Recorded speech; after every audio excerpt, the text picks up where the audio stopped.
hasil ya. Baik. Jadi kalau saya Izin rekamnya Pak Musin. boleh silakan ya. Jadi kalau kita bicara pada proses kita kemarin di dalam apa awal kita cerita kemarin itu sebenarnya kan tidak sampai dalam tesis itu sampai akhir gitu ya. Nah, cuman kita sampai di nomor 6 saja ya, research design-nya gitu. Jadi data collection untuk tugas ya, untuk tugas itu tidak sampai data collection, tidak sampai membuktikan hipotesis dan seterusnya sampai lari. Cuman report writing-nya dalam bentuk ya laporan bab 1, bab 2 dan bab 3 ya. Oke. Nah, terakhir kita bicara pada apa pretesting ya. Jadi kita bicarakan kemarin itu, sorry ya. Jadi kalau kita bicara pada pretesting itu kita bicara pada apakah kita menggunakan yang namanya face validity. Jadi untuk ngecek untuk beberapa orang untuk ngecek apakah mereka ngerti atau tidak kalimat-kalimat yang kita bikin. Oke. Kalau kita tidak mengerti, mungkin kita harus modif. Kalaupun barangkali agak sulit untuk dimodif, mungkin dibikin dalam kurung supaya hal itu jelas. Oke. Jadi kalau kita contohkan kemarin, mobiler di kelas kami baik. Nah, mobiler itu barangkali orang nggak ngerti. Oke. Mobiler dalam kurung misalnya meja, kursi, dan seterusnya. Gitu ya. Itu bisa kita lakukan gitu ya. Itu namanya face validity ya. Kemudian kita juga bisa melakukan yang melalui statistik ya. Cuma di statistik kalau tadi face validity validitas untuk item-itemnya saja gitu ya. Tapi dalam data statistik kita bisa mengukur duanya, oke? Apa boleh menggunakan bukan boleh ya menggunakan validitas dengan salah satunya orang menggunakan peer correlation atau CITC ya. Correlation juga itu ya.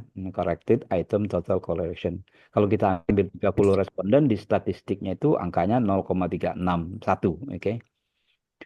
Kemudian reliability. Nah, reliability lebih kepada kita gunakan yang namanya variabelnya. Jadi reliable apa enggaknya itu bukan pertanyaannya, tapi variabelnya gitu. Dari hasil itu akan muncul nanti apakah itu dalam bentuk Cronbach alpha, oke, apakah dalam bentuk KMO dan seterusnya, oke. Nah, kita kemarin itu tidak kita tampilkan. Jadi kalau kita lihat di dalam apa SPSS ya kan, di situ ada pilihan analyze, oke. Kemudian apa? Siapa eh, yang nggak datang?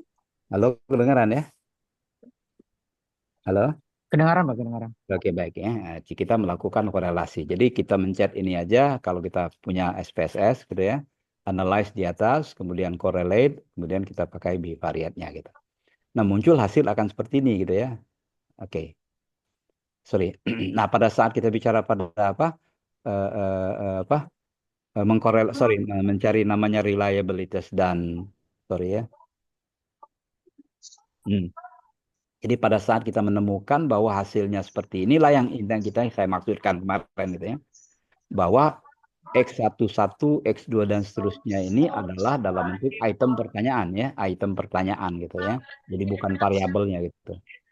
Nah, kemudian dalam variabel itu ada 8 item, oke, ada 8 pertanyaan gitu ya. Kita mau lihat dari setiap pertanyaannya pernyataan barangkali ya.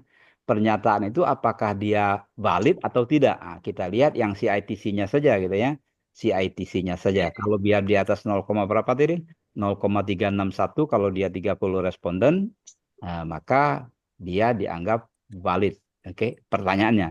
Nah, kalau kita lihat di sini hampir setiap itemnya itu di atas 0,3 gitu. Dengan demikian pertanyaan-pertanyaan yang kita bikin dari 1 sampai 8 itu kita anggap sebagai sesuatu yang valid. Nah, kalau dia valid pasti dialah reliable gitu ya. Pasti dia reliable gitu. Jadi dari item pertanyaan, nah dia menggunakan Cronbach alpha, oke. Jadi hasilnya itu menggunakan Cronbach alpha. Nah, kemudian dia di atas 0, nah, ini lihat referensinya. Jadi kalau kalau apa kalau Cronbach alpha ini kita lihat referensi, oke. Ada yang menyatakan di atas 0,6, ada yang menyatakan di atas 0,7, ada yang menyatakan di atas 0, jadi referensi macam-macam. Nah, tinggal kita rujuk aja gitu ya. Jadi kalau sudah berada di atas 0,5 ya berarti kalau kita ambil yang minimum tadi adalah 0,6 berarti sudah berada di atas 0,6. Jadi dengan kata lain untuk pertanyaan 8 ini dengan satu variabel semuanya bisa kita lanjutkan. Kira-kira begitu. Ya, jadi semuanya kita bisa lanjutkan. Jadi pertanyaan-pertanyaan kita bikin itu secara statistik, oke, secara statistik dia valid karena di atas 0,3, 6, 1, kemudian Cronbach alfanya itu 0, di atas 0,6. Ini untuk satu variabel ya. Begitu variabel lagi berikutnya akan muncul seperti ini juga. Jadi setiap variabel kita analisis untuk validitas dan reliabilitasnya. Jadi kalau misalnya di variabel X1 misalnya apa variabel satu misalnya ada 8 pertanyaan, mungkin variabel 2-nya itu mungkin ada 5 pertanyaan, ukurnya sama, oke. Jadi caranya sama. Jadi dengan kata lain, kalau ada 3 variabel, berarti ada 3 yang namanya Cronbach alpha. Beda ya, jadi beda antara validitas dengan validitas. Jadi Cronbach alfanya itu muncul 3 kalau dia 3 variabel. Kalau 5 variabel ya berarti 5 Cronbach alpha. Jangan disatukan semua gitu. Nah kadang-kadang mahasiswa kan menyatukan semua gitu. Semua pertanyaan disatukan, kemudian muncul Cronbach alpha. Pasti satu Cronbach alphanya. Tidak, oke. Jadi setiap item untuk setiap variabel, setiap variabel di dalamnya ada item-item itu kita analisis menggunakan SPSS Akhirnya tuh. mengukur yang namanya validitas dan reliabilitas gitu. Nah, hari ini kita akan bicara pada populasi, sampel, dan sampling. Jadi barangkali ini sudah pernah dipelajari juga, sudah pernah tahu ya, bahwa kita bicara pada populasi barangkali keseluruhan, ya kan? Baik itu dalam bentuk kelompok orang-orang, oke? Apakah barang-barang atau barangkali event dan seterusnya yang menjadi fokus daripada research kita, oke? Jadi kalau kita katakan misalnya katakanlah populasi saya adalah pengguna daripada HP Samsung. Nah, kan gitu kan? Bil udah makan belum, Bil? Samsung itulah kita sebut sebagai Kakak udah makan belum? Halo. Halo, ada suara kayaknya. Oke, baik ya. Jadi keseluruhan. Jadi kalau kita mau katakan saya mau ngambil sampel di kelas ini saja, sorry. Mau ngambil di kelas ini saja misalnya, maka Kecilin populasi. dulu. Halo, Mutia, suaranya masih kebocor tuh. Mut, oke ya. Jadi kalau saya mau ngambil penelitian di kelas kita, ke jumlahnya barangkali berapa 30 orang, populasi saya adalah 30 itu kira-kira ya kan. Tapi kalau kita berbesar lagi barangkali seluruh daripada mahasiswa Ubakri umpamanya kan. Nah, kan kita lihat berapa populasinya gitu. Oleh karena itu ada populasi yang diketahui, ada populasi yang tidak diketahui akhirnya gitu. Harga spesial di 150.000. Kantong plastik berbayar atau pakai? Halo, ada suara bocor. Masih gangguan kayaknya nih. Oke. Jadi begitu ya. Jadi populasi itu kita tentukan. Nah, kemudian di dalam populasi kan nggak mungkin kita ambil semua gitu kan. Kalau misalnya populasinya dikit, barangkali kalau kita ambil semua, kita namanya sensus akhirnya gitu. Jadi kadang-kadang kan mahasiswa itu misalnya biasanya B2B itu ya. B2B itu memang apa karena jumlah apa pelanggannya terbatas gitu ya. Akhirnya diambil semua. Kalau diambil semua kita sebut sebagai sensus bukan sampel. Tapi kalau sampel itu adalah bagian daripada populasi gitu. Karena populasinya cukup besar, oke. Nah, tinggal lagi di dalam mengambil sampel ini sering ditanya itu sering apa dilihat itu adalah representativeness gitu ya kan, keterwakilan gitu. Oke. Nah, oleh karena itu di dalam populasi sampel ini orang ada yang buat yang namanya samplingnya gimana kan gitu kan. Samplingnya gimana. Jadi proses kita untuk menemui daripada respondennya itu sendiri gitu. Jadi ada 3 ya. Jadi ada populasi, keseluruhan unit analisis atau satuan analisis, kemudian sampel bagian daripada populasi itu nih. Sampling itu bagaimana kita mau menemui sampel itu gitu. Jadi kalau saya misalnya ada di kelas ini 30 orang gitu, siapa yang saya kejar ini? Pak Sayuti kah, Mutia kah, Nia kah, Sarah kah, siapa itu gitu ya. Nah, itu namanya sampling gitu ya. Jadi teknik atau proses bagaimana kita mau menemui responden. Nah, oleh karena itu di dalam teorinya itu ada 2 gitu ya. Jadi ada 2 besar gitu ya. Ada yang namanya probability dan ada yang namanya non probability. Saya ulang lagi, kalau tadi populasi seluruh jumlah yang entah apa unit yang akan kita analisis, kemudian sampel bagian daripada populasi itu, samplingnya adalah bagaimana kita mau nemui responden itu sendiri gitu. Caranya gimana gitu ya. Nah, oleh karena itu di dalam teorinya itu ada yang namanya probability dan ada yang namanya non-probability sampling. Oke. Kalau namanya probability sampling, oke, namanya probabilitas ya. Jadi probabilitas gitu. Artinya kita mau mengatakan bahwa di dalam teknik ini kita punya yang namanya jumlah sampelnya kita tahu gitu. Ya, pastilah kita kalau menggunakan itu. Kemudian ada sesuatu yang kita ingin capai di sana gitu. Kalau dia biasanya probability, itu ingin kita generalisir hasilnya gitu. Tapi kadang-kadang populasinya kita tidak ketahui gitu kan. Nah, barangkali sulit untuk kita melakukan seperti yang dilakukan oleh orang yang probabilities gitu. Maka orang selalu mengejar yang namanya non probability. Jadi kedua-duanya scientific, oke, kedua-duanya scientific dia ya kan. Cuman bedanya pada saat sebelah kanan probability orang yang ingin mengejar itu adalah generalisasi hasil gitu. Tapi kalau non probability tidak ada istilahnya namanya aja generalisasi hasil gitu. Nah, di dalam probability itu paling tidak ada beberapa caranya gitu kan. Ada yang menyebut satu adalah simple random sampling, oke. Kadang-kadang kita sebut sebagai random, oke. Simple random sampling, oke. Jadi samplingnya menggunakan simple random, random sederhana. Nah, artinya random itu apa gitu, oke. Random itu paling tidak kita mengatakan bahwa setiap orang atau objek ada di sana gitu, itu punya kesempatan yang sama untuk dipilih, oke. Punya kesempatan yang sama untuk dipilih gitu. Itu kita sebut sebagai simple random sampling. Jadi punya kesempatan yang sama gitu. Jadi kalau saya misalnya ngambil di kelas ini gitu kan, mau ngambil 3 orang aja, oke, langsung saya ditembak misalnya Pak Ali gitu. Nah itu bukan random, bukan simple random. Oke, sehari-hari kita nyebutnya random, oke, acak kata kita ya. Nah, jadi acaknya itu bukan acak-acakan gitu. Dia punya caranya gitu, ya, oke. Nah salah satunya random itu kita gunakan kayak kita main arisan gitu. Jadi nama-nama itu kita masukin dalam gelas dulu, kemudian kita undi gitu. Cek cek cek cek ketuanya keluarnya Nia, kan gitu kan. Maka yang saya tanya Nia gitu. Nia nanti setelah kelas makan-makan di mana kita ya? Kan gitu kan. Umpama ya kan gitu kan. Makan-makan di mana gitu. Atau barangkali kalau kita gunakan apa random sampling selain di apa siapa diundi tadi gitu, kita bisa melakukannya itu melalui tabel random sampling. Tabel random ada di statistik itu ya, ada namanya tabel random. Jadi kadang-kadang disebut random tapi tidak melakukan random. Nah, itu yang kadang-kadang di situ ya kan. Jadi ditanya gimana cara nemu respondennya? Asal ketemu aja enggak dia. Oke, jadi harus jelaskan. Oke. Teman-teman saya undi. Oke. Jadi kalau misalnya apa buku kuning telepon dulu kan ada kan kalau misalnya fix phone di rumah itu kan. Nah, jadi kita lihat ada 10 juta orang pengguna gitu. Kalau kita menggunakan simple random sampling semua nama itu kita undi gitu.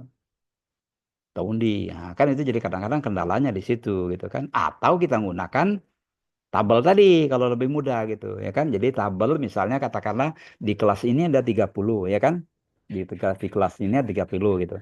Kemudian saya mau ngambil 3, oke, ngambil 3 gitu. Nah, di tabel itu yang pertama tertulis adalah 31, 70, 72. 31, 70, 72. Jadi tabel pertama kolom pertama 30, kolom kedua 71, kolom ketiga 72, 30, 71, 72. Umpamanya kan gitu kan. Saya lingkar enggak kalau untuk saya ambil itu. 31, 70, 71, 72, 30, 71, 72. Saya lingkar enggak untuk diambil. Saya ulang lagi ya. Di kolom itu, di kolom apa? Di kolom random itu di statistik. Ini sekedar memberikan wawasan bahwa random itu seperti itu ya. Di kolom itu ditulis pertama itu adalah 30, oke? Kemudian 71, 72. Jumlah mahasiswa saya itu ada 30. Kemudian saya mau ambil 3 orang. Yang angka 30 tadi saya coret atau saya lingkari untuk diambil? Lingkari kan? Ingkari ya, Ingkari ditandain lah, lah. kenapa saya mau ambil. Jadi nomor 30 misalnya, katakanlah nomor 30 dalam daftar saya misalnya Syarifudin misalnya kan. Maka saya tanya Pak Syarifudin, apa Syarifudin? Ada ya, oke baik. Pak Syarifudin, setelah kelas nanti kita mau makan di mana ya? Bebas, Pak. Nggak bebas. Oke. Terus 71 saya ambil nggak? 71 nggak ada ya. Yang lain, yang sama lain. Ya pokoknya semuanya, bukan satu, bukan Pak Syarifudin tadi untuk ngajak makan aja tadi. Oke. Yang 71 saya ambil nggak? Saya lingkar itu saya coret. Yang 70. Yang 71. karet ya Pak, di luar populasi gitu ya Pak ya. Nah, itu dia di luar. Jadi nggak saya ambil itu. Jadi kalau kita mau mudah gitu biasanya pakai tabel itu gitu. Nah, tapi kan kadang-kadang juga ya orang males juga ngelihat tabel seperti itu gitu kan. Ah, maka biasanya diundi gitu ya, diundi gitu. Kalaupun tidak mau diundi, masih di probability juga, orang gunakan yang namanya systematic sampling gitu. Sistematik artinya kita seperti orang-orang teknik. Kalau di apa sipil saya lihat tuh ya kan, kadang-kadang semester 1 itu ngelihat berapa mobil yang lewat gitu kan, nah, itu diberi jarak dia gitu ya. Jadi kalau misal di kelas ini 30, saya mau ambil 10, mau ambil 3 tadi berarti jaraknya itu cuma 10 ya kan. Jadi nomor 1, nomor 11, nomor 21 dan seterusnya. 21. Ya. Nah, itu kan di sistematik dia. Jadi di linker aja nomor 1 siapa, nomor 11 siapa, nomor 21 siapa gitu. Itu ya, jadi kita sebut sebagai systematic sampling gitu ya. Kemudian juga barangkali kadang-kadang kita melakukan stratifikasi gitu kan. Nah, kadang-kadang kita melakukan stratifikasi atau barangkali cluster juga barangkali ya kan gitu dilakukan gitu ya. Jadi kadang-kadang kita melakukan stratifikasi karena kita ngelihat, oke ada strata di sana gitu. Jadi kalau kita mau ngelihat pendapatan misalnya orang-orangnya ada di komplek, nah kan kita lihat kan kompleknya dulu ya kan gitu kan. Ada komplek yang dalam kelas dalam apa dalam kelompok itu ada yang kelompok mewah gitu kan, ada yang sederhana, ada yang gitu gitu. Nah maka distratifikasi. Kalaupun mau kita sederhanakan lagi contoh stratifikasi, misalnya kalau kita ngambil rata-rata usia mahasiswa yang kelas karyawan gitu ya kan. Nah, kalau kelas SMA, tamat SMA yang reguler, saya kira udah gitu aja kan gitu kan. Karena rata-rata sama setelah tamat, paling juga selisihnya 1 tahun gitu.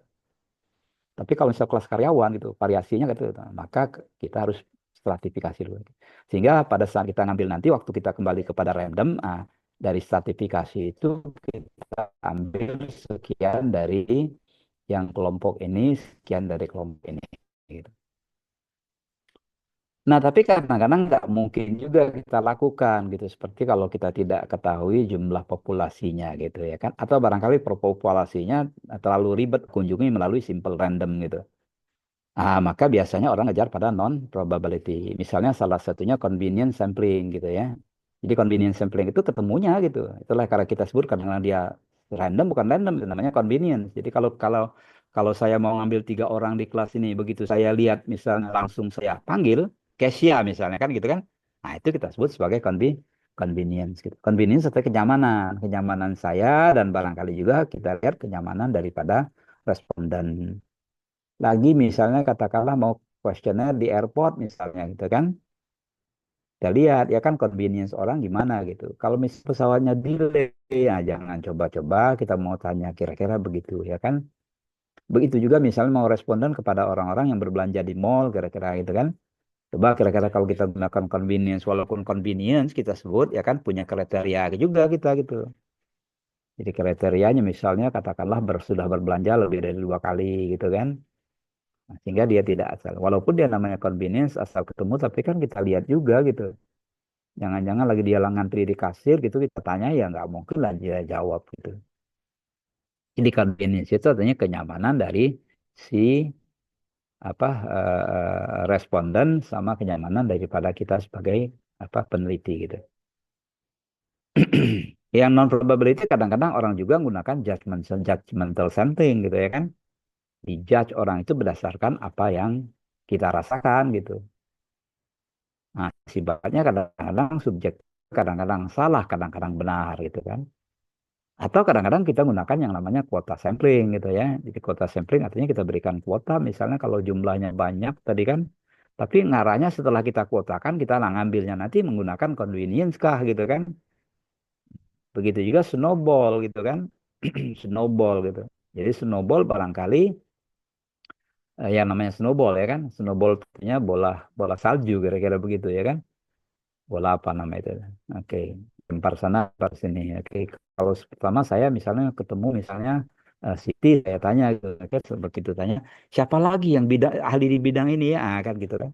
Siapa lagi yang eksportir seperti Anda ya? Oh, si Anu gitu. Ini alamatnya itu. Jadi getuk apa ya kan gitu. Jadi pindahnya ke berikutnya itu karena dapat informasi dari kita tidak dapat alamatnya ya kan. Kita tidak dapat itu. Nah, sehingga hal-hal yang demikian mungkin itu tidak bisa di-generalisir itu seperti itu gitu kan. Hasilnya tidak bisa generalis itu karena di scientificnya itu tidak menggunakan tata cara yang seperti dilakukan oleh probability sampling gitu. Nah, kita tidak mengatakan satu lebih baik dari yang lain, oke? Tinggal tujuan kita saja gitu. Pada saat misalnya katakanlah sebagian orang gitu kan, sebagian orang dalam ujian kadang-kadang saya lihat tuh menggunakan apa regresi umpamanya kan. Nah, tapi dia pakai convenience, nggak klop katanya gitu. Tapi kalau kita lihat di jurnal-jurnal nggak masalah dia kan gitu. Dia pakai SEM, dia pakai regresi, kemudian dia juga pakai convenience sampling karena memang agak susah nemui secara random karena kita tidak ketahui berapa sesungguhnya jumlahnya gitu. Jadi itu barangkali debatable, biasanya kadang-kadang kita juga di sidang begitu. Nah, kita kadang-kadang ngasih tahu jurnalnya seperti ini ada juga gitu. Ya, itu secara statistiknya seperti itu ya. Nah ini ya barangkali kalau kita stratifikasi misalnya kan karena memang perlu untuk stratifikasi karena kadang kalau kita ambil semuanya misal 710 misalnya kita gunakan sekian persen misalnya atau gunakan apa, sekian persen misalnya kan gitu kan. Nah, maka kita gunakan ya angkanya seperti itu sehingga kita lihat oke kayaknya top management jadi sedikit ya kan gitu. Oke, maka kita gunakan yang namanya stratifikasi tapi disproportionate ya. Jadi ada yang proportionate ya artinya kita dasarkan berapa jumlahnya kemudian berapa persen yang kita ingin gitu.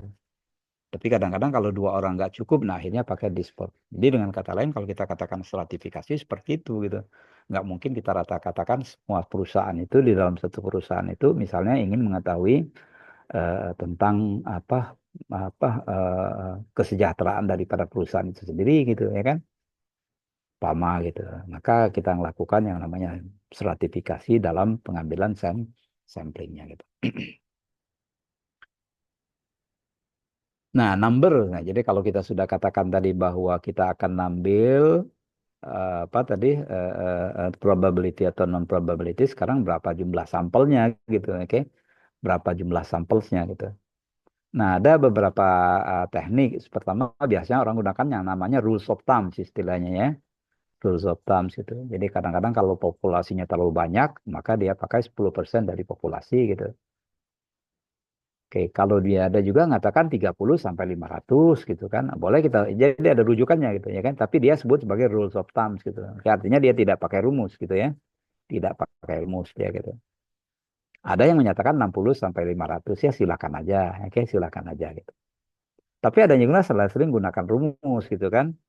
Nah, rumus kalau misalnya di sekedar menentukan item saja nggak masalah gitu kan. Jadi kalau dalam apa hair misalnya kan bukunya si hair itu menyebutkan 5 sampai 10 kali daripada pernyataan kita bikin gitu atau pertanyaan kita bikin gitu. Jadi kalau pernyataan kita bikin itu misalnya katakan 20, oke.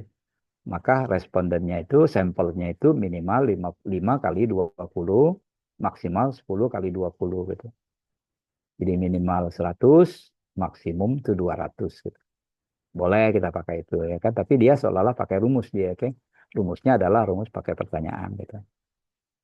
Atau kadang-kadang sering mahasiswa menggunakan yang namanya Slovin sering kan gitu kan.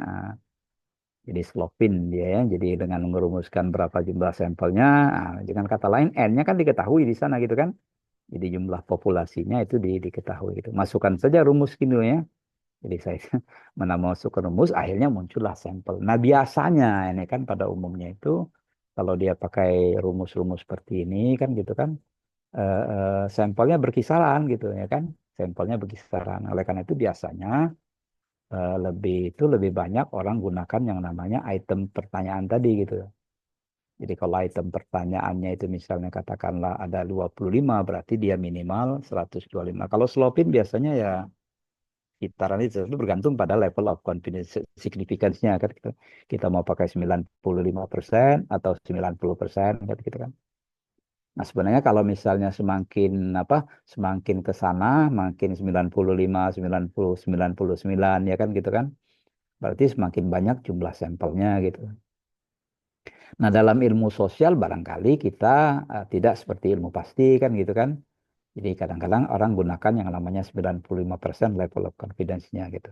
Atau kadang-kadang gunakan 90 gitu. Maka kita masukkan contoh ada ya kan gitu kan. Nah, 500 orang berapakah sampel, masukin aja rumusnya kan gitu kan. 500 ya. N-nya berapa jadinya? N-nya jadinya 220 orang gitu ya kan. Jadi masukkan rumus. Kalau ini kan bicara pada masukkan rumus saja gitu kan. Jadi nggak bicara. Cuman kita harus tahu berapa jumlah daripada populasi itu sendiri gitu. Ini kadang-kadang kalau kita masukkan rumus tidak ada populasinya, mungkin jalan lain yang dipakai orang gitu kan, tapi dipaksakan seolah-olah gitu. Contoh dua dia kalau pakai slopin, nah ini kayaknya, jadi rata-rata kalau slopin itu ya kisaran itu dia kan gitu kan. Nah, jadi kalau misalnya 125 kadang-kadang 500 tadi, coba-coba aja nanti kalau 500 nanti kan gitu, dia sekitaran itu juga gitu. Nah, kita tidak permasalahkan itu ya kan, kita mengatakan bahwa dengan menggunakan rumus ini, oke, saya punya sampel minimal. Ah, itu ya. Jadi bukan harus 95 dia.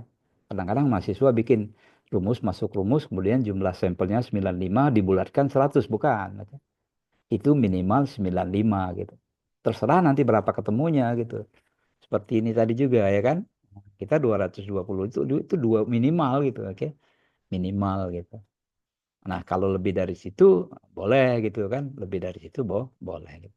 Karena kadang-kadang waktu kita menyebarkan kuesioner gitu kan, waktu menyebarkan kuesioner itu kadang-kadang ada yang reject gitu kan dan seterusnya gitu. Mungkin nanya Pak, Kadang boleh silakan.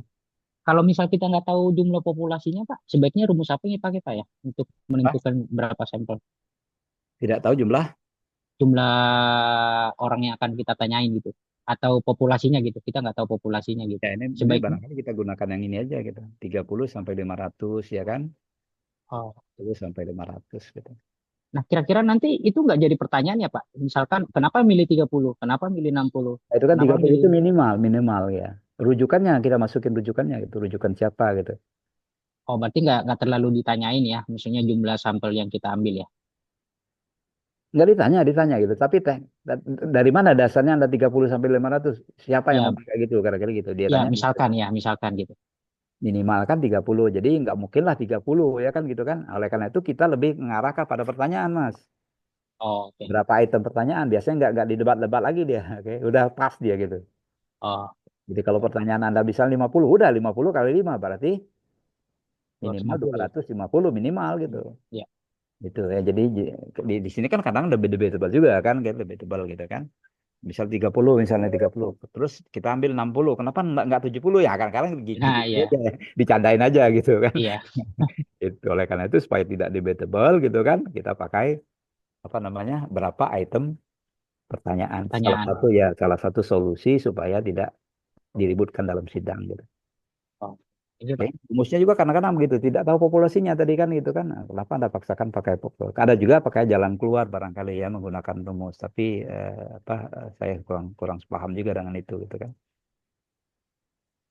Itu ya, Thank you, bisa Pak. kita itu ya. Oke, Izin bertanya Pak, boleh silakan. Tadi kan disebutkan rule of thumb-nya kan ada tiga ya Pak ya, ada yang 10%, 30, terus ada yang minimum 60. Mm. Itu satu teori atau itu sebenarnya ada beberapa Beda, teori? beda-beda. Oh ada Beda-beda. beda-beda ya Pak ya? 10% juga ini kan barangkali salah satu gitu. Mungkin ada yang kalau misalnya seluruh penduduk Indonesia, Mas. Ya kan? 100 juta gitu. Kalau 10% udah berapa gitu. Kira begitu ya kan? Nah, itu. Jadi mungkin itu 10% itu adalah satu konsep gitu kan. Bisa saja misal terlalu besar boleh menentukan sekian persen gitu. Itu kalau populasinya jumlahnya yang barangkali terbesar gitu kan, populasi Indonesia umpamanya gitu, penduduk Indonesia gitu. Nah, biasanya orang lebih membatasi pada yang kedua dan yang ketiga kalau misalnya untuk untuk research barangkali untuk manajemen gitu kan 30 sampai 500 itu. Tapi pasangkan rujukannya gitu, pasangkan rujukan siapa gitu. Ada rujukannya gitu. Ada yang 60 sampai 500 gitu kan. Kayak sekarang kan, sekarang itu nyebutkan 60 sampai 500 dia gitu. Artinya minimal 60, nanti berapa gitu ya kan? Kita nyebarin aja questionnya gitu. Kembalinya misalnya dari 300 misalnya kembalinya 70 ya udah masuk dia gitu. Udah masuk dalam kategori 60 sampai 500 gitu. Jadi minimal 60, maksimum dia 500 gitu. Bisa dipahami sana? Pahami Pak, terima kasih Pak. Oke, jadi itu oleh karena itu lebih senang kita pakai yang kedua tuh di sisi itu kan gitu kan supaya tidak debatable gitu. Oh, pakai rumus anu ya udah aman dia kan gitu. Pada saat tidak tahu populasinya lagi mungkin bisa jaga digunakan ya kan gitu kan. Tapi item pertanyaan ini yang biasanya yang lebih apa istilahnya? Cuman kadang-kadang ya eh, eh, 5 sampai 100, 5 sampai 10 ya kan gitu. Itu artinya 5 itu minimumnya gitu. Jadi minimumnya kalau misalnya 25 pertanyaan berarti 125 itu minimum gitu. Lebih dari situ boleh gitu. Jadi bukan dipaskan 125 bukan gitu. Nah, itu sering ditanya gitu, oke. Kok 10-nya nggak pakai jadinya kan gitu kan. Jadi ngepasin aja gitu. Masuk rumus slopin juga kadang-kadang pakai rumus slopin tadi kan gitu kan. Nah, ya kan? Dia 95 dia buletin 100. Nah, apa dasarnya buletin 100? Enggak, bukan buletin 100 dia. Minimal itu dia 95. Kemudian dia sebarkan kuesionernya gitu. Nah, ternyata yang kembali itu 120 ya itulah yang kita analisis gitu. Atau barangkali ya kan? Atau barangkali kita sebarkan 200 responden gitu. Kembalinya misalnya 150. Ya kan? Kembalinya 150. Nah, dari sekitar 150 tadi kan ada yang apa istilahnya, ada yang nggak ngisi, ada yang kosong ya kan, kita buang itu terpaksa gitu, nggak bisa kita paksakan. Nah, oke, jadi 200 yang kembali, kemudian 150 yang kembali, oke, kemudian kita bla bla bla bla lagi, kita buang-buang lagi kata nggak ngisi tadi gitu kan, nggak ngisi dalam artian yang utamanya ya, yang utamanya gitu. Kalau misalnya katakanlah ada beberapa yang barangkali bukan jadi tujuan utama kita gitu kan. Misalnya dia tidak ngisi pendidikan, barangkali kan bisa kita analis, bisa kita apa include-kan dia gitu kan. Karena pendidikan bukan jadi, tapi kalau misalnya kita mengatakan bahwa kita ingin mencari hubungan antara pendidikan dengan pendapatan, nah kan gitu kan terpaksa pendidikan harus jadi utama. Jadi kalau misalnya kita screening lagi, questionnaire diisi orang itu pasti ada yang tidak full gitu. Dari 150 itu, oh ternyata 100 ya sudah. 100 yang kita analisis karena itu minimal 95. Oke, jadi bukan 95 harus jadi 100 dibulatkan, ya 95 jadi 100 gitu dan seterusnya itu tidak mendasar ya, tidak mendasar. Oke, lanjut. Lanjut ya. Halo? Ya, lanjut Pak. Oke, oke. Oke, ini barangkali keterangan daripada itu ya. Jadi kita lebih kepada apa menjelaskan tadi gitu ya. Jadi kita mau apa mengambil satu inferences ya. Jadi satu dengan statistik itu kita menggunakan inferences. Jadi barangkali satu kesimpulan yang apa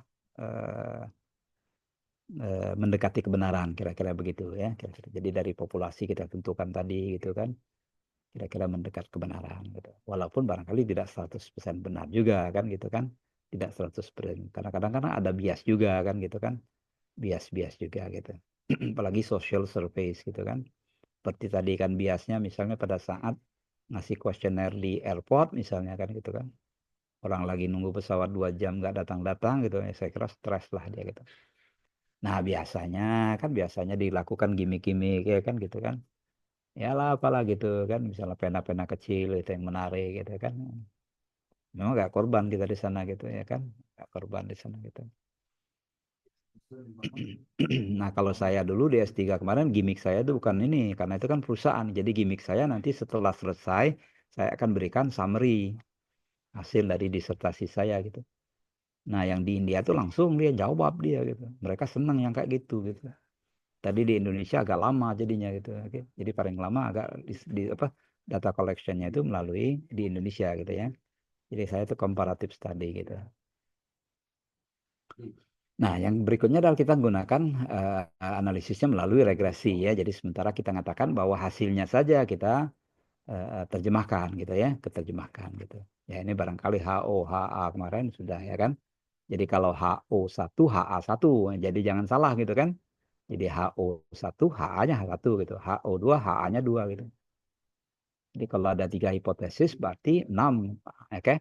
HO1, HA1, HO2, HA2, HO3, HA3 gitu ya. Jadi HO itu null hypothesis, oke. Yang itu dat alternate yang sudah kita bicarakan kemarin. Nah, jadi pada saat kita masuk regresi, dianalyze itu ada namanya regresi, ya kan? Regresi gitu. Nah, regresi yang kita pilih adalah linear, oke? Jadi itu barangkali sederhana ini sebenarnya itu ya. Di SEM juga begitu ya kan gitu kan, tidak itu, cuman di SEM itu agak ribetnya dari pada saat ada yang tidak faktornya indikatornya yang barangkali yang tidak signifikan, tidak valid tadi gitu. Nah, itu yang kadang-kadang yang menghilang-hilang itu jadi merubah formatnya gitu. Tapi kalau dalam regresi itu dia menghasilkan tampilan hasilnya seperti ini. Yang pentingnya adalah pertama kita lihat, oke. Sorry, ini kayaknya tertutup nggak ada ya.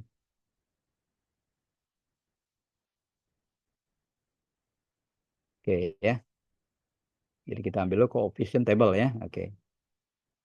Nah, di dalam SPSS tentu salah satunya ke tabel seperti ini gitu ya. Jadi kalau kita lihat ada yang namanya konstan, ada yang namanya variabel yang kita pilih apa gitu, citra merek, oke.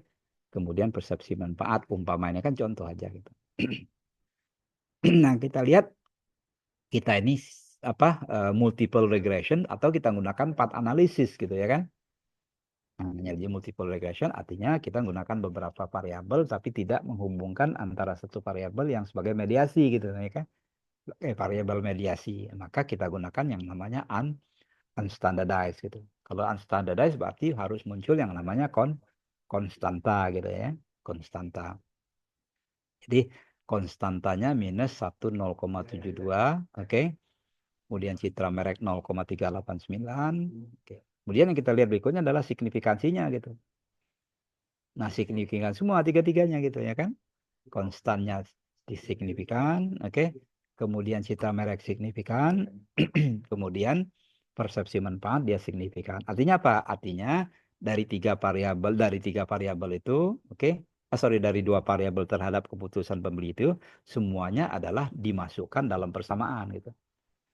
Jadi kalau kita lihat yang bagian bawah gitu kan ada Y sama dengan A plus B1 plus X1, kali X1 plus B2 kali X2, oke. Maka kita sebut di sini adalah semua variabel itu dimasukkan dalam persamaan jadinya gitu.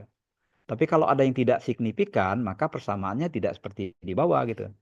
Katakanlah misalnya citra merek tidak signifikan, oke. Jadi exclude di dalam persamaan, maka persamaan yang muncul adalah Y sama dengan konstanta plus B2 X2. Karena dia tidak signifikan, artinya tidak ada, oke, tidak ada, tidak. Karena ini bicara pada stepwise, dia dia bicara pada default, by default dia muncul semua. Tapi kalau kita menggunakan stepwise, yang tidak signifikan itu dia keluar, dia tidak ada dalam tabel ini gitu. Nah, kebetulan semuanya signifikan, maka kita persamakan gitu ya. Jadi persamaannya adalah Y sama dengan alpha ini jadi minus 1,0,72. Oke. Nah, yang sering salah menerjemahkan itu adalah mahasiswa kan, mahasiswa sering menulis itu adalah apabila citra mereknya ditingkatkan 0,389 maka keputusan pembelian meningkat sekian gitu. Enggak gitu ya kan. Itu kalau datanya rasio boleh, ini kan datanya persepsi gitu. Maka salah satu menerjemahkannya adalah semakin aja gitu, oke. Semakin baik citra merek, oke, semakin tinggi orang ambil keputusan gitu. Begitu juga semakin persepsi manfaat baik, maka semakin tinggi orang akan mengambil keputusan. Berapanya nggak tahu kita. Karena kita bicara pada data persepsinya. Gitu. Tapi kalau data rasionya boleh. Misalnya data rasio begini. 1 tahun gajinya 1 juta. Oke, 2 tahun gajinya naik jadi 2 juta. Oke. Nah, kan bisa kita lihat, oke? Kita lihat gitu. Jadi dari tahunnya itu sendiri kita katakan bahwa apabila tahunnya ditingkatkan, maka peningkatan gajinya itu kan sekian gitu. Nah, tapi kalau data persepsi nggak bisa. Oleh karena itu biasanya kita gunakan semakin aja gitu. Oke? Semakin citra merek baik, maka semakin angkanya nggak usah disebut gitu kan, nggak usah disebut. Itu ini kan apa regresi ini sebenarnya bukan punya orang persepsi gitu kan, punya beberapa orang interval gitu kan. Dia adalah menggunakan data rasio sesungguhnya gitu. Jadi orang-orang keuangan bisa cocok dengan ini gitu. Tapi kan kita bukan itunya intinya gitu. Kita ngelihat apakah ada signifikansi dari setiap variabel yang kita tulis, kemudian mana yang dominan. Nah, itu aja yang penting gitu kan. Mana yang dominan gitu. Nah, ternyata yang dominan adalah persepsi manfaat. Sehingga kita rekomendasikan pada yang tinggi dulu gitu ya kan. Pada yang tinggi gitu. Di persepsi manfaat itu menjadi sesuatu yang barangkali dipikirkan oleh si konsumen dalam mengambilkan putusan gitu. Nah, begitu juga di konstan gitu kan. Konstan itu dia minus gitu. Di minus gitu. Jadi kalau kita katakan bahwa apabila kita tidak melakukan pengembangan citra merek atau perbaikan citra merek, apabila persepsi manfaat kita tidak tonjolkan, maka penjualan tidak lakukan bukan itu, tidak lakukan gitu. Tidak apabila citra merek kita dilakukan untuk perbaikan, untuk apa pengembangan gitu. Kemudian persepsi manfaat kita tidak lakukan untuk penonjolan manfaatnya gitu. Maka dipastikan penjualan itu akan jebol. Nah, akan minus dia gitu. Tapi kalau dia plus, oke, kalau dia plus misalnya katakanlah 1,072 umpamanya nggak pakai minus gitu. Kita bisa katakan bahwa walaupun citra merek tidak dilakukan, tidak dikembangkan, tidak diapalah gitu kan, dan persepsi manfaat kita tidak tonjolkan, penjualan tetap masih ada. Nah, pembelian masih tetap ada gitu.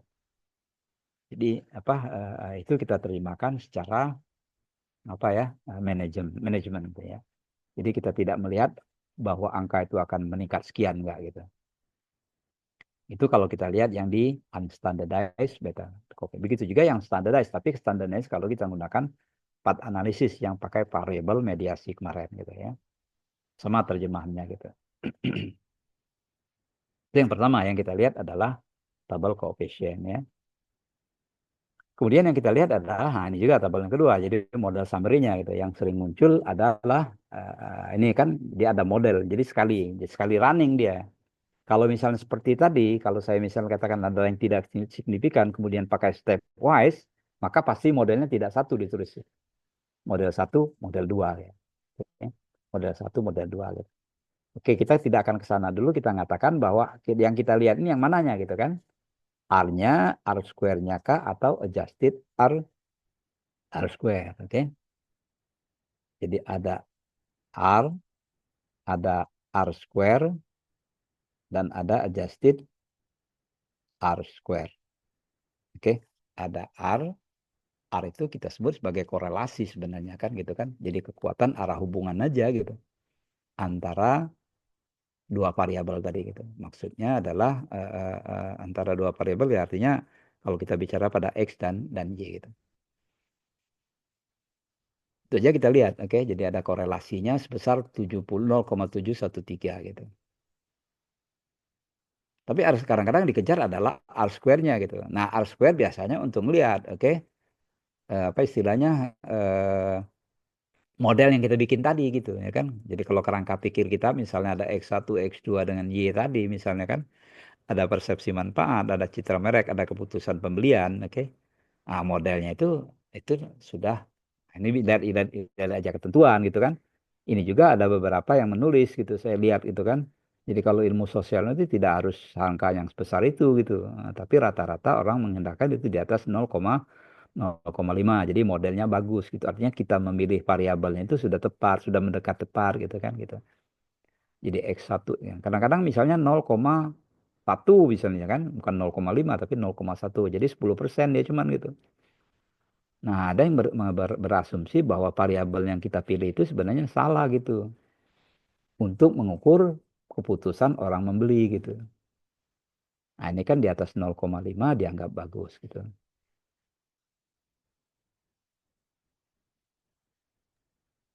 Nah, Mas kalau izin tanya, silakan. angka-angka ini adalah konstanta atau bisa berbeda-beda ya, Pak? Yang mana? R square, adjusted R ini. Dia biasanya mengecil ke belakangnya gitu. Jadi R square itu adalah, jadi kalau kita mengatakan bahwa model kita tadi X1, X2 dengan Y ya. X1 jadi citra merek ya kan. X2-nya tadi apa tadi? Persepsi manfaat ya kan. Y-nya adalah keputusan pembelian. Nah, kita mengatakan bahwa model yang kita bikin itu sudah bagus kira-kira begitu. Artinya 50% itu orang katakan kalau di atas 0,5 model penelitian itu sudah bagus gitu. Jadi bukan bicara pada konstantanya, konstan tadi ini tadi dia apa di coefficient table gitu ya kan. Di konstantanya di apa di coefficient table. Ini lebih kepada model yang kita bikin gitu. Jadi kalau kita bikin kemarin itu udah kerangka pikir kita gitu. Jadi pemilihan variabelnya kita itu sudah bagus kira-kira begitu. Kalau di atas 0,5. Nah, semakin ke sini dia semakin. Kalau misalnya kita katakan sampai R square saja ya boleh berarti model kita. Tapi kalau kita mau adjusted, nah biasanya kan dia akan tuh. Sehingga kalau kadang-kadang ya kan kadang-kadang gitu ya kan kita nambah variabel lagi supaya besar gitu kan. Kadang-kadang mahasiswa begitu ya kan. Pak saya mau nambah variabel lagi nyoba. Kadang-kadang nggak cocok juga dia gitu. Malah lebih kecil dia gitu. Jadi tidak harus nambah variabel itu R square-nya akan lebih besar gitu. Karena apa? Salah pilih gitu. Salah pilih variabel. Jadi kalau kita katakan kemarin ya kan dalam awal-awal kita cerita itu tentang apa? Menulis latar belakang gitu kan. Salah satunya ada fenomena ya kan gitu kan. Nah, kita menulisnya itu nembak aja fenomenanya itu. Nggak kita lakukan betul. Apa memang orang tidak puas gitu. Nah, itu kadang-kadang ketemu di sini dia. Jadi R square-nya kecil itu memang itu salah pilih dalam variabelnya atau salah dalam membuat kuesionernya gitu. Sehingga modelnya dianggap tidak layak, kira-kira begitu. X1, X2 ke Y itu dianggap tidak layak kalau dia di bawah 0, tapi itu satu referensi. Referensi lain yang saya baca itu kalau ilmu sosial tidak mewajibkan dia sebenarnya itu. Bukan seperti ilmu pasti gitu ya kan. Kalau ilmu pasti itu kan harus mendekati gimana gitu, harus sekian gitu. Jadi semakin ke sini, semakin ke kanan dia ya. Jadi dari R ke R square pasti dia ngecil. Dari R square ke adjusted R square dia pasti ngecil gitu. Nah, kenapa orang pakai adjusted itu aja sebenarnya gitu. Oke, semata apa? Karena dia lebih kepada mungkin ada intruder ya kan, yang tapi biasanya nggak begitu nih dia nggak begitu apa nggak begitu jauh biasanya kayak ini kan 0,509 kemudian 0,05 0,501 gitu. Biasanya sedikit. Nah, cuman kita katakan bahwa kita mau pakai yang mana gitu ya kan. Boleh pakai adjusted R square, boleh juga pakai R square-nya gitu. Jadi ada beberapa penyesuaian di dalam statistiknya itu. Jadi kita tidak tahu bagaimana mekanismenya, hingga dia lebih realistis untuk melihat model kita gitu. Bisa dipahami Pak? Makasih Pak. Jadi dia bukan bicara pada konstanta lagi dia, konstanta di model tadi gitu. Ini model penelitiannya gitu. Jadi model saya bagus, sudah bagus kira-kira begitu ya kan. Pilihan variabel saya kira-kira sudah oke gitu. Jadi tidak banyak debatable, kita cari yang barangkali jangan referensi yang satu tadi yang saya katakan ya kan bahwa ilmu sosial tidak seperti itu karena kan pasti ya buat apa kita milih variabel kalau kecil kira-kira kan gitu kan. Nah, yang barangkali itu yang dua penting ya, dua penting sehingga kita mengatakan bahwa pertama adalah yang penting itu yang pertama tadi gitu kan, bagaimana kita menerjemahkan hasil dari variabel-variabel secara manajemen gitu ya. Kalau marketing secara marketing, kalau keuangan secara keuangan, kalau SDM secara SDM-nya gitu. Jadi penambahan variabel kalau dia negatif ya kan gitu kan, negatif gitu. Nah, tinggal lagi misalnya kita berasumsi aja kan gitu. Kita berasumsi kita mundur lagi gitu. Kalau citra mereknya negatif gitu kan berbanding terbalik gitu. Ya kan? Ini kan kalau citra mereknya kita tingkatkan, oke kan? Maka keputusan pembelian juga meningkat kira-kira begitu. Tapi kalau dia negatif gimana gitu? Nah, itu yang harus kita siasati juga dalam menerjemahkannya gitu ya kan. Kira-kira logikanya gimana ya, citra merek negatif gitu. Nah, itu jadi logisnya harus muncul gitu. Begitu juga persepsi manfaat gitu. Jadi semakin jelek manfaat, ya kan, semakin Kecil turun orang kepuasan dalam pembelian. kemudian gitu kan, gitu kira-kira kalau itu. Ini kan semakin nikah, jadi menerjemahkannya seperti itu gitu ya. Itu kalau kita ambil dua variabel, oke. Misal variabel-variabel lainnya kan. Nah, di sinilah kelihatan nanti model kita gitu kan. Kadang-kadang banyak-banyak, oleh karena itu saya kemarin itu suruh latihan itu ya kira-kira dua variabel itu itulah gitu. Pertama kalau kita lebih dari satu variabel gitu, kita bisa cerita gitu ya kan. Itu yang pertama gitu. Yang kedua barangkali kalau kita milih variabel yang benar, cukup sebenarnya 3 aja gitu ya kan. Dia pasti modelnya akan bagus gitu. Kadang-kadang tidak benar dalam memilih variabel itu karena ya itu tadi nembak gitu kan. Nembak ya. Itu yang sering terjadi gitu ya kan. Banyak dalam bimbingan, oleh karena itu ya kita cek lagi dia gitu. Apakah memang nyebarnya asal-asal kan gitu kan. Akhirnya dibongkar begitu. Jangan-jangan nyebar asalnya ya. Begitu kita cek, questionnya bagus nih kan gitu kan. Jangan-jangan respondennya salah target gitu kan. Nah, nanya ibu-ibu ditanya bapak gitu kan. Atau barangkali menanya, misalnya katakanlah research tentang apa PLN gitu kan. Nah gitu. Yang PLN itu kan yang barangkali yang membayar PLN-nya kan gitu. Masa ibu rumah tangga juga kan gitu kan. Hasilnya begitu kayak kemarin gitu. Saya bilang coba cek lagi lah. Nah, kayak gitu. Nggak enak lihatnya gitu. Biasanya kalau penguji itu di Unsri terjadi gitu ya. Saya bilang cek lagi tuh. Iya Pak, kayak gitu. Coba betul-betul agak sesuai dikit nggak apa-apa kan gitu. Tapi yang isinya itu adalah orang yang berkepentingan gitu. Nah, karena kadang kita tidak tahu juga ya kan kalau kita nyebarkan kuesioner misalnya pada perusahaan gitu. Siapa yang isinya gitu. Nah, biasanya dilakukan apa apa ya ya kita cross check. Nah, istilahnya cross check gitu kan. Kemarin saya sudah saya isi ya kira-kira berapa orang aja gitu. Tidak Pak semuanya. Musin, Ya, nanya Pak. dong Pak. Silakan. Tanya Pak. Kan di tugas assignment keempat itu kan ada yang seperti ini nih Pak. Ada yang coefficient table, terus diberikan juga model summary-nya regression gitu. Ya, Nah, oke. berarti kita ngujinya Enggak terhadap uji lagi dua-duanya Pak ya? menerjemahkan, disuruhnya menerjemahkan aja hasil gitu. Itu pakai apa Pak? Pakai dua-duanya atau satu aja? Atau gimana? Ya dua-duanya dianalisis kan, pertama cerita yang ini ya kan, sorry. Cerita yang ini ya kan gitu kan, seperti cerita Oh, ya kan. iya. Dulu cerita yang ininya gitu ya kan. Oh, berarti pakai dua-duanya ya, regresi sama yang si Dia coefficient menerjemahkan table ya? beda kan, jadi beda ini, beda manfaatnya gitu ya. Oke, oke. Pak Musin, nanya Ya dong. boleh bagus silakan. Pak, kalau untuk regresi itu kan berarti mengukur pengaruh ya Pak antar variabel gitu ya Pak. Nah, kalau R square itu jadi kalau misalnya ada data R sama R square yang kita pakai nanti yang R atau R square ya Pak? Kalau R itu hanya melihat hubungannya aja gitu. Kalau R square itu melihat model kita. Oke. Jadi model kita itu, jadi model yang eksat, yang gambar kita kemarin ya kan, ada gambar kita kan, kerangka pikir kita kan. Nah, kerangka pikir itu sudah tepat gitu. Nah, kira-kira begitu. Oke. Kalau R itu cuma melihat korelasinya aja, hubungannya aja gitu. Biasanya besar hubungannya gitu. Oleh karena itu, kalau mau diterjemahkan semua boleh, tapi yang intinya kalau misalnya kita menulis di thesis itu yang dikejar R square atau adjusted R square gitu. Karena itu melihat model kita gitu. Jangan-jangan model saya ini jelek gitu ya. Kan biasanya kalau rata-rata sampai sekarang ini baik di Unsri maupun di Mercubuana maupun yang dilihat itu adalah model itu bagus kalau di atas 0,5 gitu. Tapi referensi yang saya baca itu nggak harus kalau dalam ilmu usaha. Tapi daripada saya debat-debat juga kan gitu, udah nggak salah gitu ya. Yang penting bagaimana kita ngelihat kalau hasilnya kecil itu ya, sebagai pembimbing kita kejar lagi dia. Kayak yang di PLN kemarin kan di Unsri saya lihat pada itu. Ternyata yang ngisinya ya orang ibu rumah tangga, bukan ibu rumah tangga deh, babunya gitu.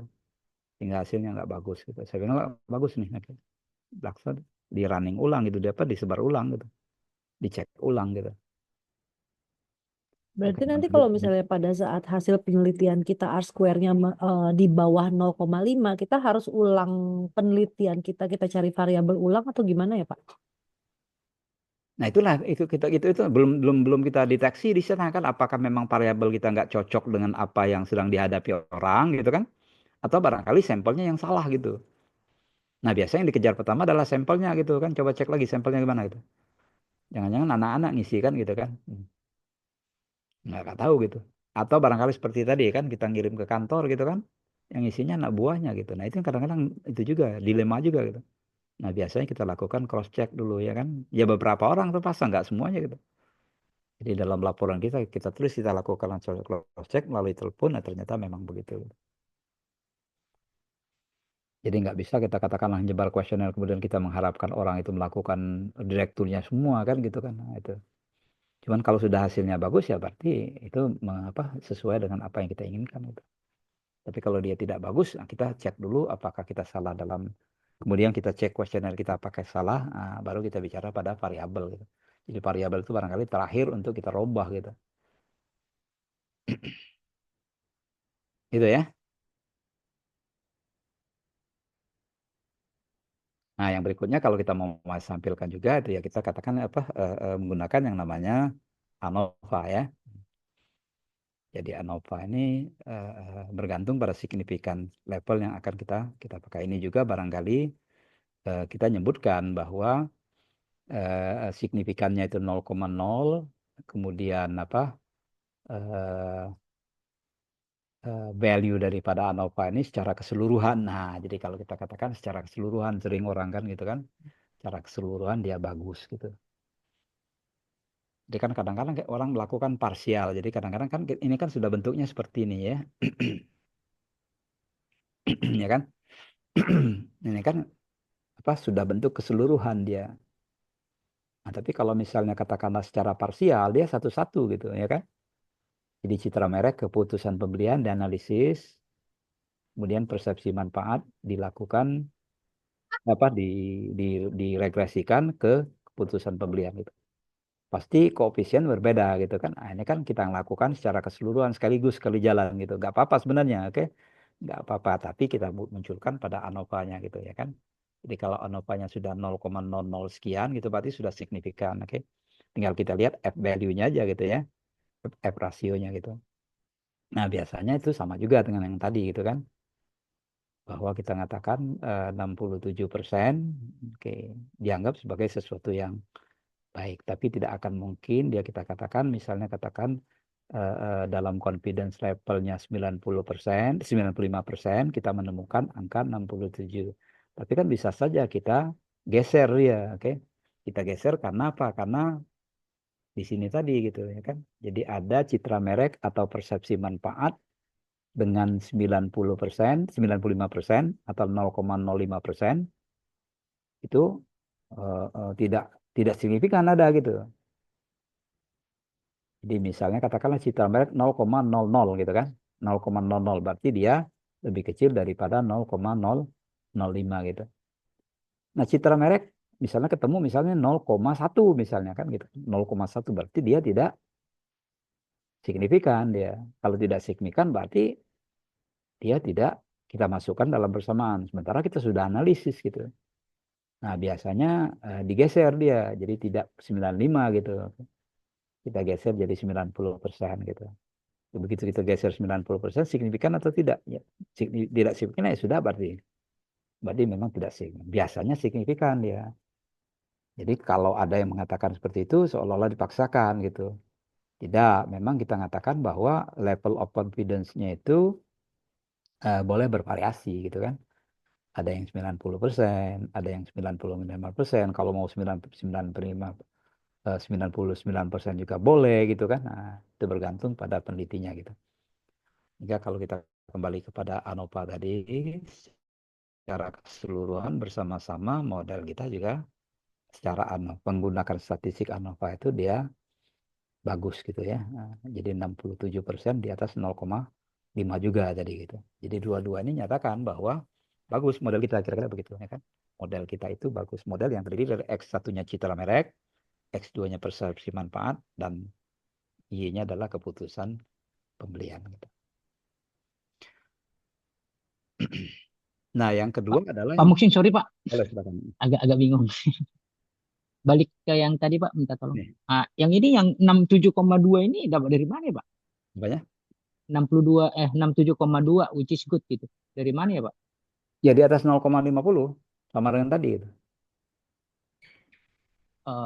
Maksudnya cara ngitungnya seperti Ya, apa? jadi kita kan dua tadi kan menggunakan apa tadi adjusted gitu kan.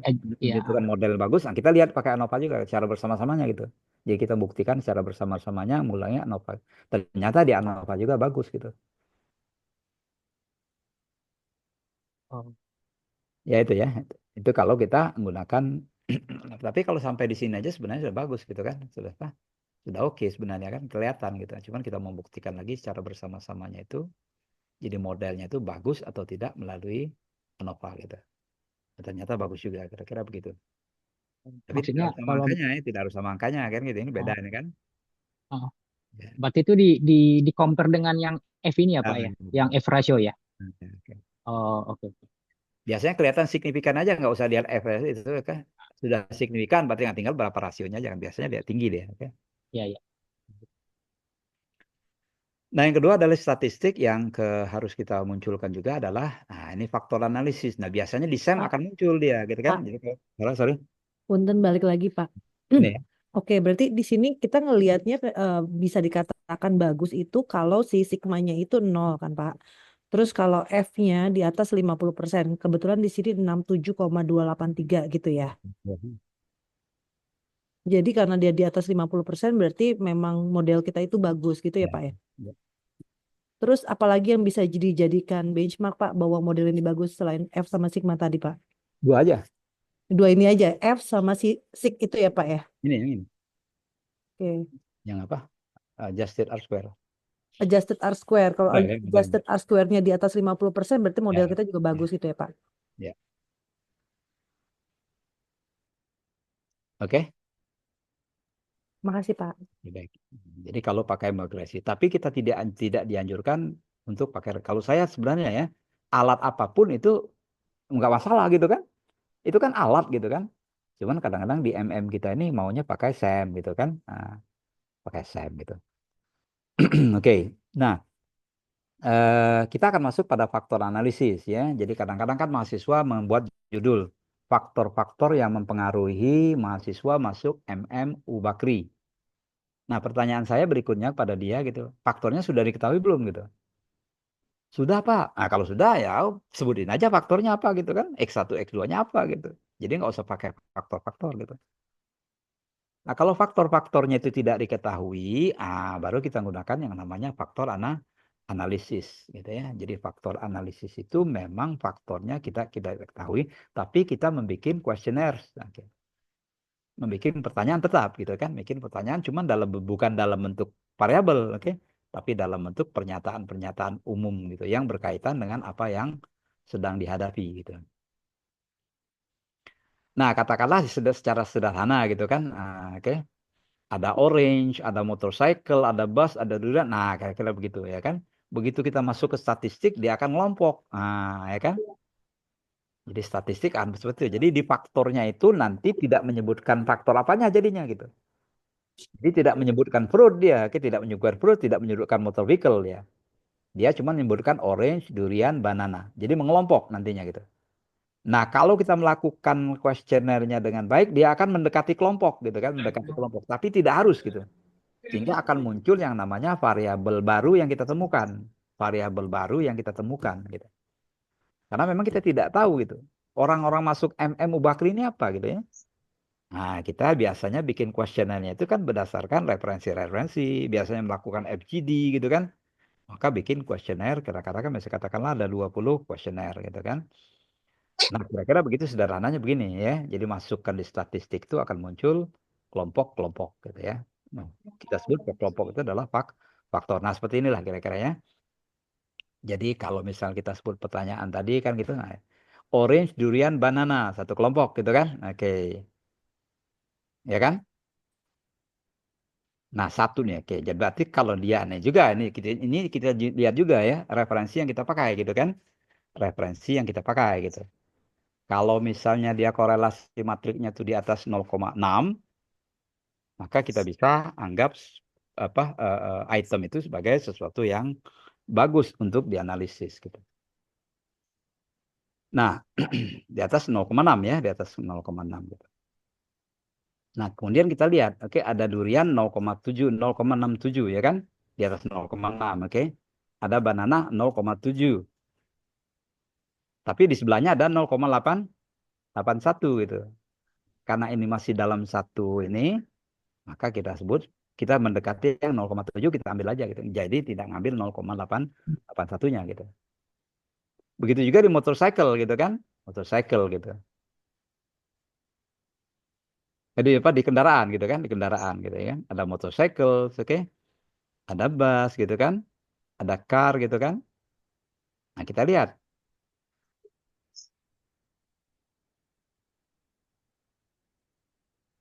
0,6 ada motorcycle. Ada nggak?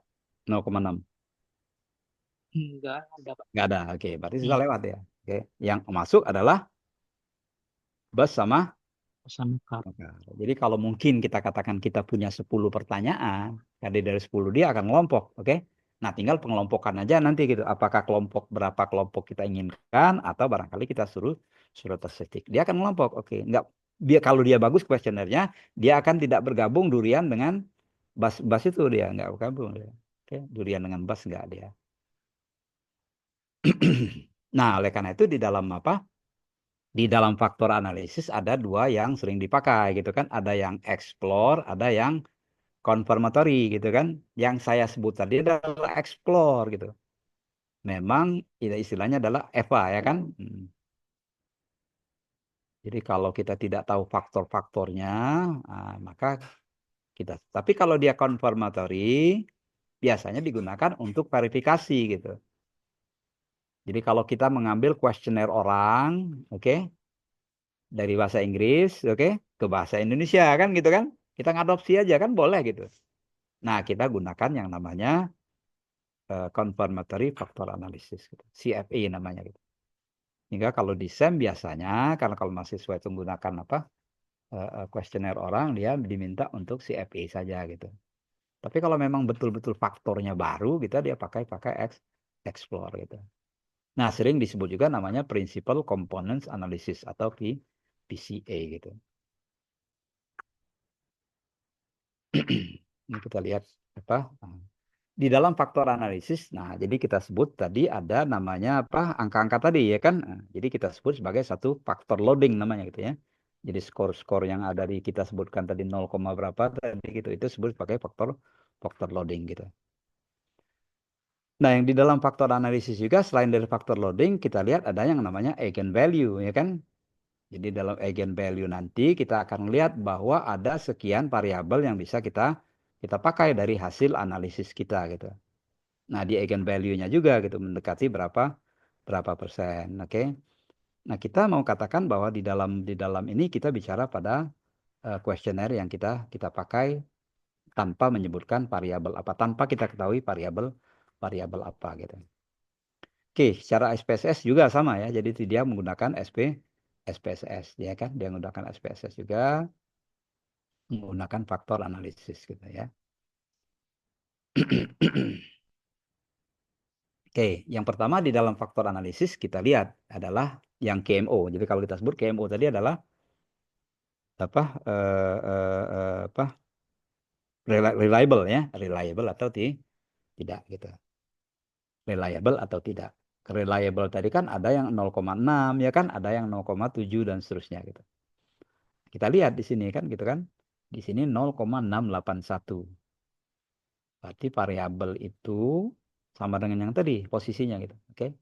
Jadi kalau kita ngelihat faktor analisis yang kita lihat pertama dia reliable apa enggak gitu untuk masing-masing kelompok tadi gitu.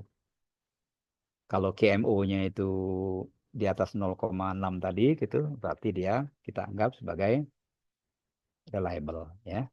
Jadi variabel itu kira-kira layak gitu. Itu yang pertama ya. Jadi dalam faktor analisis gitu. Yang kedua adalah anti-image matrix gitu ya. Jadi mungkin ya kalau di sini dalam contoh saya ini adalah kita punya berapa variabel itu? Keandalan, ketanggapan, dan seterusnya 5 gitu kan. 5 gitu kan. Jadi apa service quality gitu. Nah, ketentuannya anti image matrix ini itu sama yang ketentuan yang lain juga kita lihat ya. Kalau dia di atas 0,6 itu berarti dia kita bisa pakai variabelnya gitu. Jadi misalnya kita lihat keandalan dengan keandalan gitu ya kan. Jadi anti image-nya saja kita lihat. Oke, bukan variansnya tapi covariance-nya itu.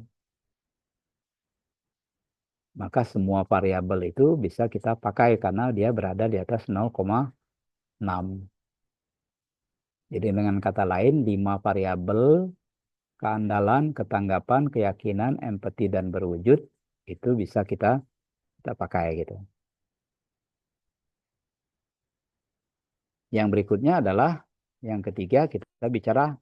Jadi kalau tadi kita mengatakan bahwa ada 5 variabel tadi kan gitu kan, ada 5 variabel gitu. Nah, kita sebut 5 variabelin mungkin dalam bentuk pertanyaan gitu kan. Jadi katakanlah ada 5 pertanyaan jadinya gitu. Nah, kalau kita mengatakan tadi apa PCA ya, Principal Components Analysis, memang kita tidak ketahui gitu kan berapa variabel sesungguhnya gitu. Nah, dilakukanlah istilahnya itu komunalitas gitu ya kan. Jadi variabel-variabel yang kita teliti itu memang betul-betul menjelaskan faktor tersebut atau tidak gitu. Nah, biasanya dilakukan adalah mungkin ada yang melakukan di statistik ya. Statistik kadang-kadang running itu ada yang 2 kali dan 3 kali, ada yang sekali dia. Nah, yang perlu kita lihat di dalam komunitas adalah bicara pada hasilnya itu ya kan, kita lihat ada di keandalan itu ada extraction 0,688 dan seterusnya ya kan, berarti dia berada di atas 0,5 kalau di sini gitu kan, di atas 0,5. Jadi lebih besar dari 0,5. Dengan kata lain, dengan kata lain kita bisa nyatakan, variabel-variabel yang kita teliti itu menjelaskan, memang dia bisa jadi faktor gitu kan, bisa jadi. Tapi baru tahapan pertama ini kan, baru tahap pertama gitu. Karena kita bicara pada prinsipal komponen analisis tadi, bukan bicara pada membuktikan atau memverifikasi ya kan, memverifikasi kuesioner orang. Kita ingin mencari apakah betul dia ini jadi 5 variabel nantinya, Nah, maka kita lihat adalah eigen value-nya gitu.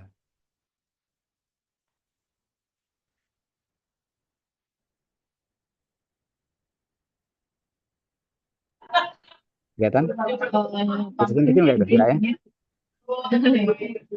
Tulisan kecil nggak? Halo, Tulisan kecil Kelihat- nggak?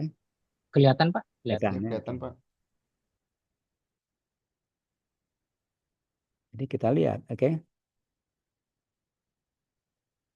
Jadi initial eigen values-nya ya. Jadi kita lihat dari 2 terus ke 1. Nah, di bawahnya lagi nggak lagi dia karena di bawah 1 dia gitu.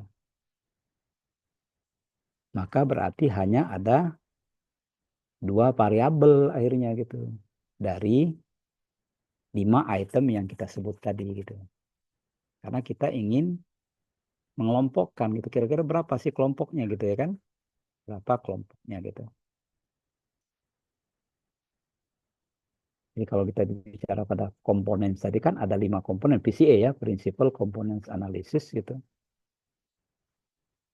Maka ternyata yang bisa terpakai dalam penelitian ini hanya 2 variabel. Jadi 2 komponen, Jadi 2 komponen gitu.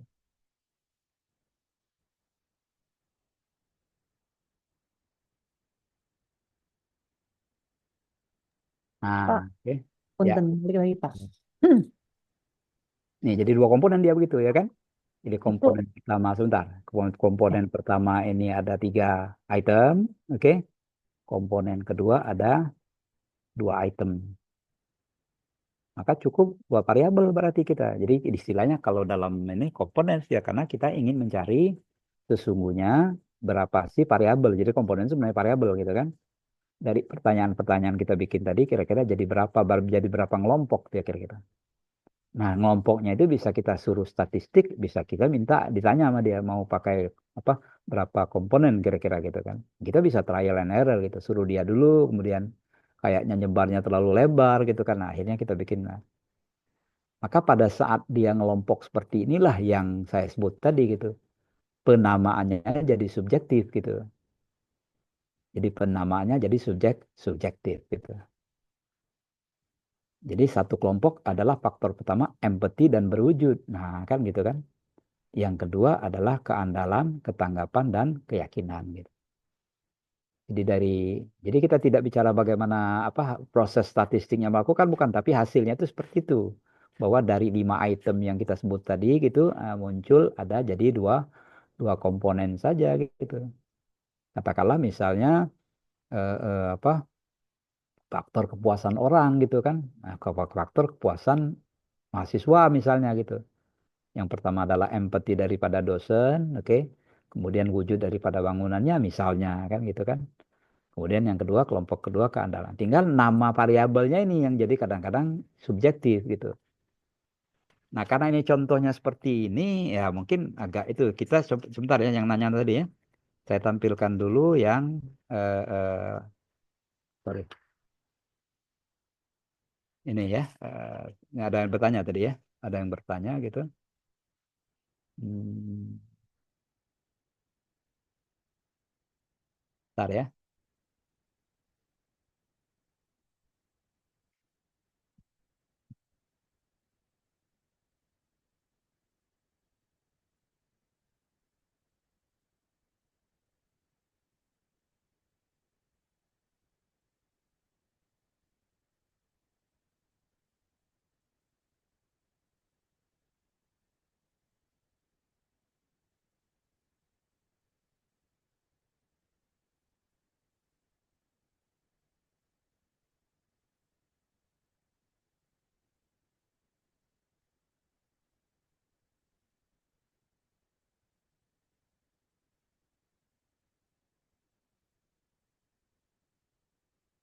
Ya.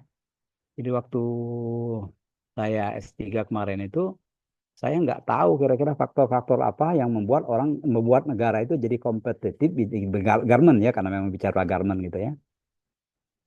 Antara Indonesia dengan India gitu. Faktor apa sih kira-kira gitu? Oke, nah saya bikin kuesioner, tapi kuesioner itu berdasarkan literatur sama FGD gitu kan, FGD dengan para ahli bidang ekspor impor tentang garment gitu. Maka saya cuma munculkan pertanyaan, oke, pertanyaan saja.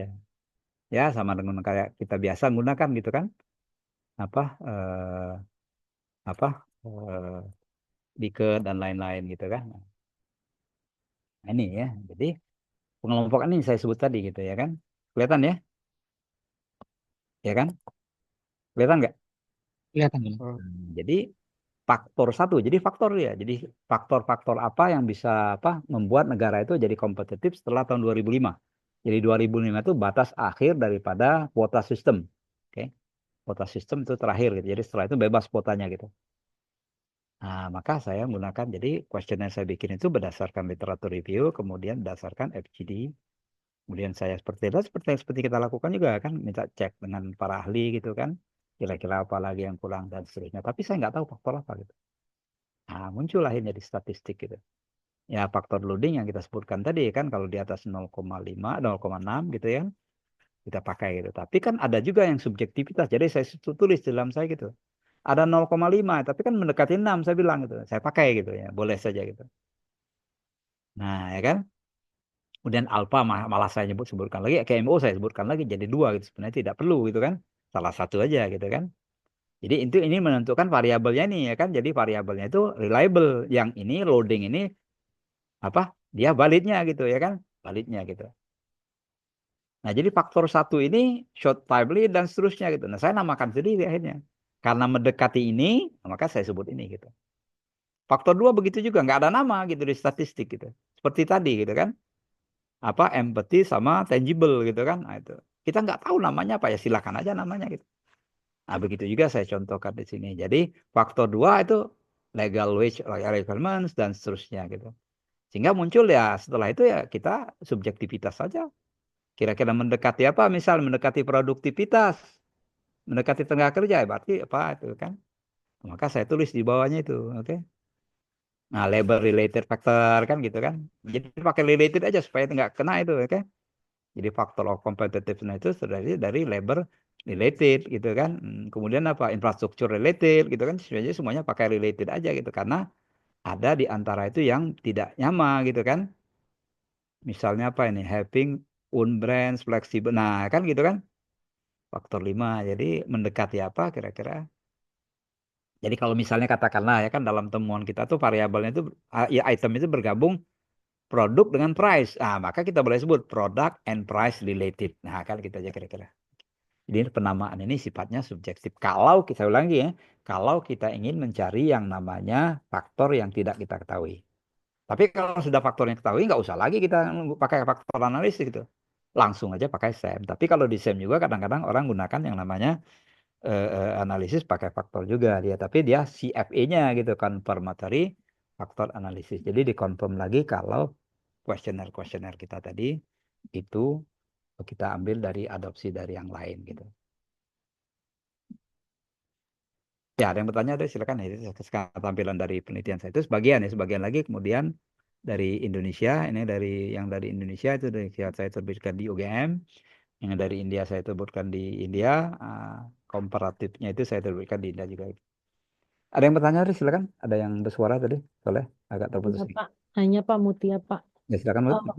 Tadi itu Pak yang dari 5 variabel terus berubah jadi cuma 2 variabel kepake. Itu karena memang nilainya di atas 1 atau kan tadi Bapak sebutkan kalau nilainya di atas 0,6 tuh berarti bisa dipakai gitu ya. Ini yang variabel 3 tuh nilainya 0,628 Pak. Bentar, yang tadi, yang terakhir ya. Yang terakhir Pak. Oke, kita tampilkan dulu.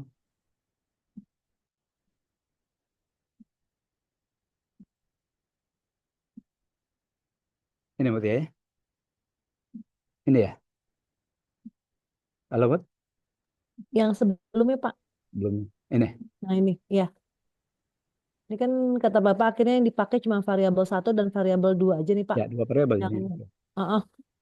yang variabel 3 kenapa nggak dipakai ya Pak? Di bawah 0, di bawah 1, Bu.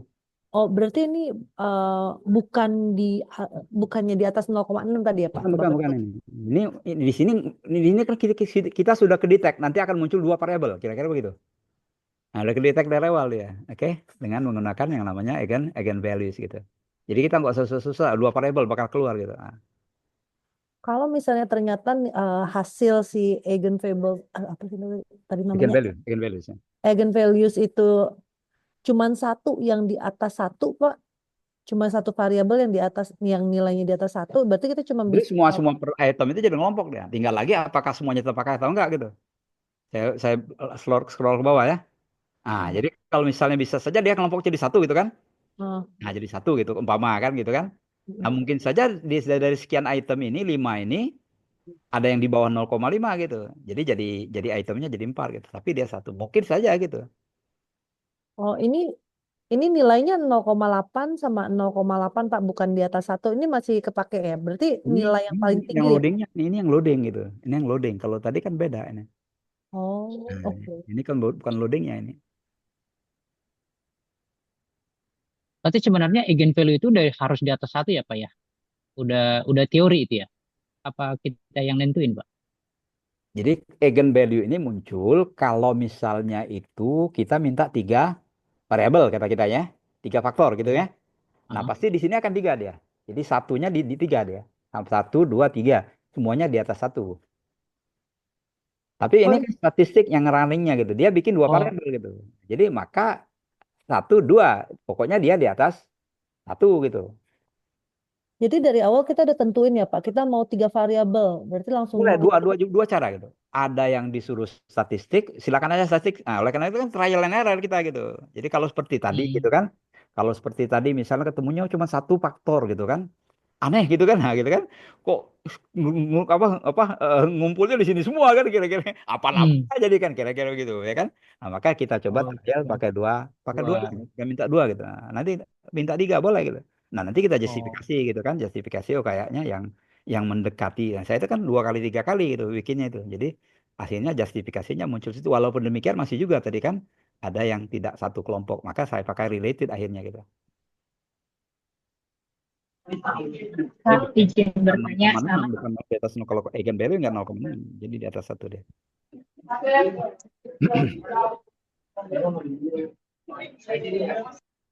Mana ada yang suara lagi? Sarah boleh tanya Pak? Coba Sarah, oke silakan. Pak, ini kan Bapak menterinya SPS ya Pak. Suaranya Sarah. Apakah Putus suaranya.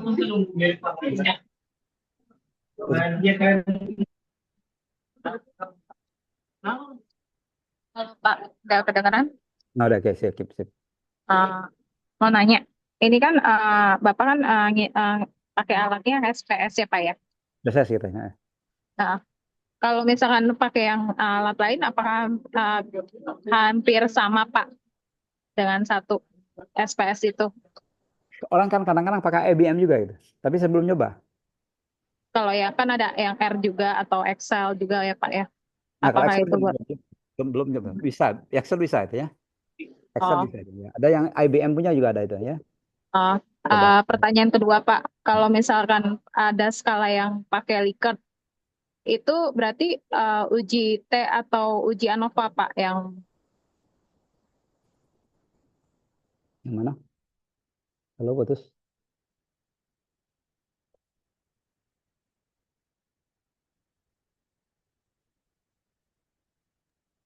Pertanyaannya tadi kalau Likert Pak, pakai uji ANOVA atau uji T?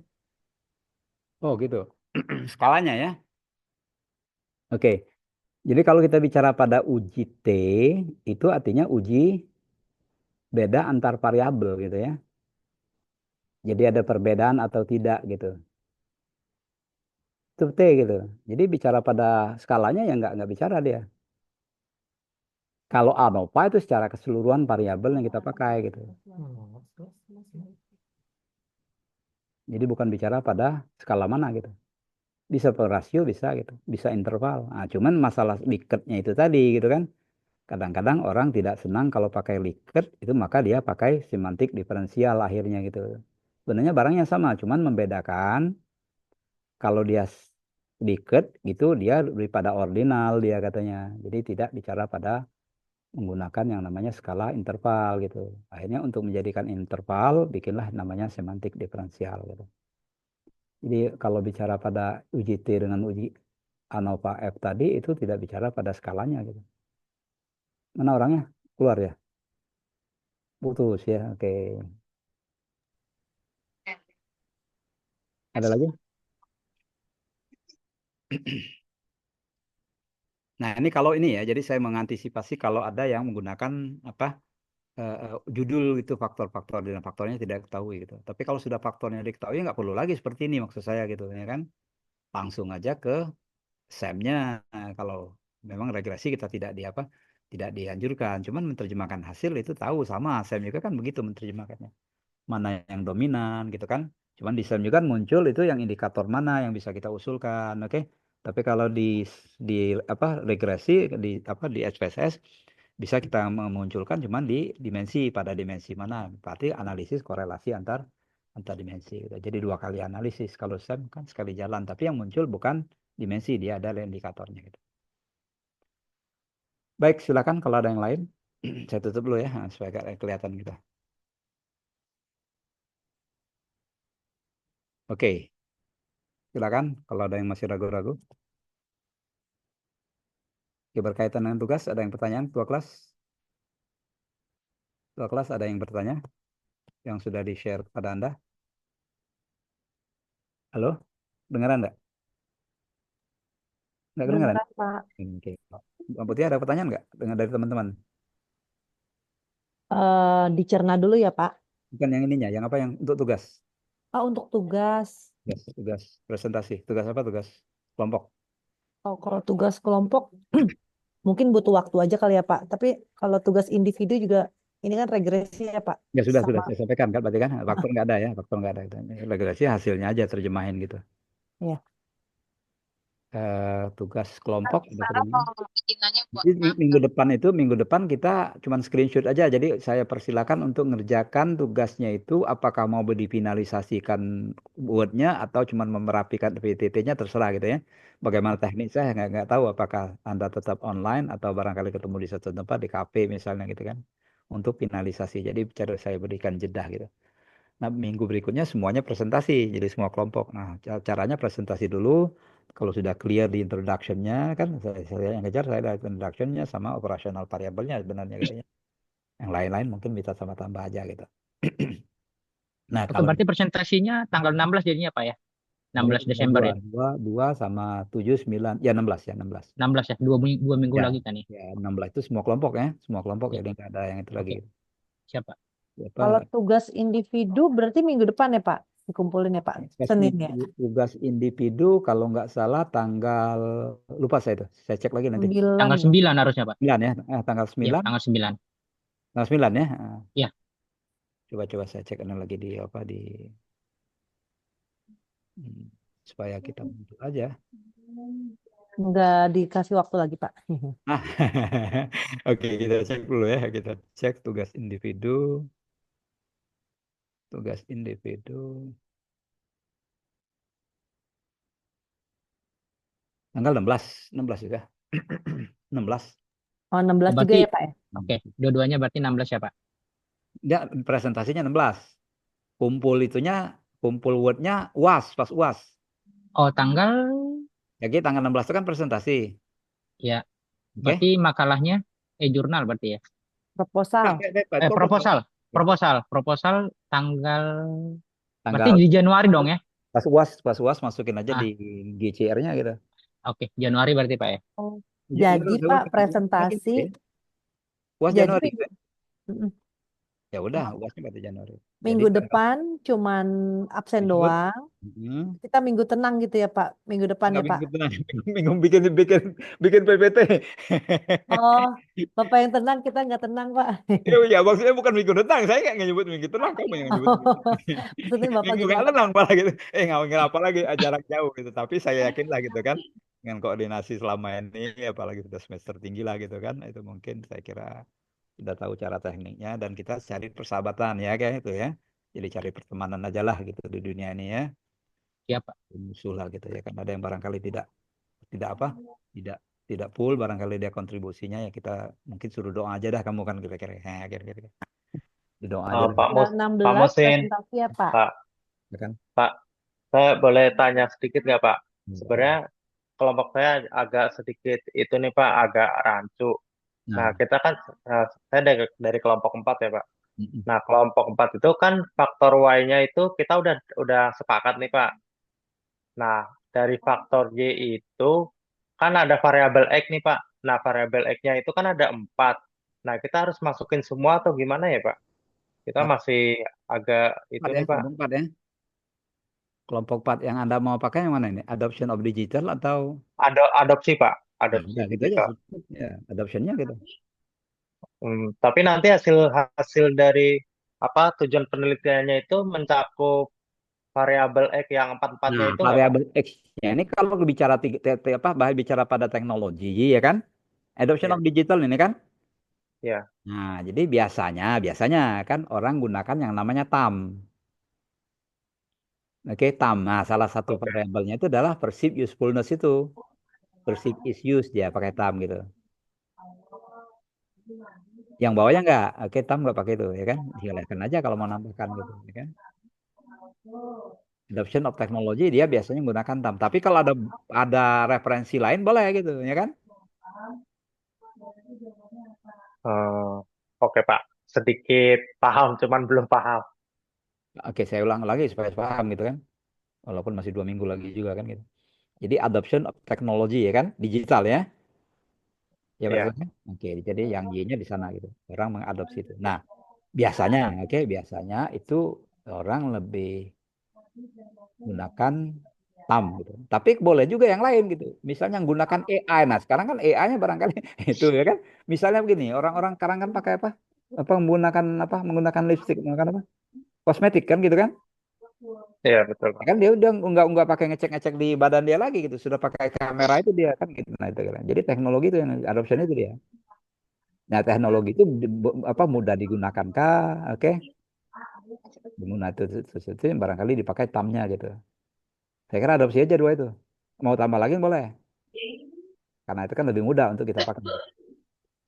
Pak, kalau faktor X-nya nih Pak, kita waktu itu sepakat ngambilnya yang adopsi digital marketing Mm-mm. untuk pemasaran di media sosial seperti Nah, itu boleh, Pak. boleh. Gimana Pak? Karena digital juga kan dia kan? Ah, Boleh, boleh. oke, Pak. Kan digital juga dia. Oke, Kan oke, Pak. Baik. jadi yang di X-nya harus digital juga karena itu bicara pada digitalnya gitu ya. Boleh itu nggak apa-apa. Oke, baik Pak. Makasih Pak. Ada lagi yang lain? Pak, Sarah izin tanya dong, Pak. Silakan Sarah. eh Sarah mau nanya yang tugas kelompok Sarah kan artikel 6A, Pak. Sebentar. Berarti eh 6A dulu ya. itu kan mengenai Airline. brand equity, Airline ya. ya airline. Nah, Sarah mau tanya, itu scope bisnisnya harus sama airline kah atau bisa berbeda, Pak? Tidak, Pertanyaan pertama. kalau itu enggak, saya enggak wajibkan Pak pada apa objek yang sama. Enggak harus airline. Gitu. Oke. Berarti menyimpang nggak apa-apa ya, Pak. Terus pertanyaan kedua, eh, variabel-variabel dan faktornya apakah harus sama yang seperti yang artikel 6 kah, Pak? Yang Y-nya yang mau dipakai yang belakangnya mana? Ini kan ada 3 nah, tapi kan dia mediasi aja nih. Jadi sebagai pakai loyalitas kan CL kan, customer loyalty kan, nah, Y-nya. Tinggal yang Ya, membuat loyalitas dalam produk yang Anda teliti atau brand yang Anda teliti kira-kira apa gitu. Dari survei iya. awal. Ya, Jadi kalau tinggal dari kamu. artikel 6 kan yang terbesar adalah loyalitas ya, Pak. Berarti untuk Kan yang terbesar yang Y-nya. iya yang Y-nya. Oke. Berarti Jadi X-nya yang kami harus bedain ya, Pak ya. ya, boleh sama nggak apa-apa. Asal memang melalui survei awalnya gitu. Di rencananya Oh, dari mana? Rencananya perusahaan apa? Atau produk apa? Brand apa? kopi kenangan sih, Pak. Nah, kopi kenangan ya kan? Nah, kopi kenangan berarti bicara pada loyalitas gitu kan? Nah, Ah, bisa kan banyak kan? Kenapa kembali terus ke sana kan? Itu ah. bayar nggak beli nggak bayar nah, kan gitu kan? Iya, betul. Berarti Yang kami pelayan itu fokus, katanya senyum terus apa sih pelayan? iya, iya. Jadi memang fokus ke loyalitasnya saja, tidak Ya, usah yang seperti topik brand equity-nya. nggak usah lah. Kalau nggak ada brand Oh. equity, nggak ada informasi, ngapain gitu. Kalau variabelnya Bapak tidak ada minimum kah? 2X, Ada minimal minimal 2X. Minimal 2X. 2X. Ya. Oke.